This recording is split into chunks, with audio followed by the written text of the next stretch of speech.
সময় এখন শাড়িটাই বেশি, শাড়ি ফলস বসানো।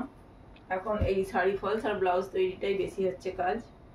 এই শাড়িটায় ফলস বসিয়েছি, তার সঙ্গে ধার সেলাই। এই শাড়িটারই এই ব্লাউজ পিসটা তৈরি করে দিয়েছি। এটা একটা দিদি ভাইয়ের, বয়স্ক মানুষ। পিঠটা সিম্পল গোল গলা, আর হাতটা এরকম গ্লাস হাতা, সামনেটা এরকম। আজকে এই ব্লাউজ তৈরি করেছি আর এই শাড়িগুলোতে ফলস বসিয়েছি। এই যে এইটা একটা শাড়ি, এটাতে একটা শাড়ি, এটাও ফলস বসানো হয়ে গেছে।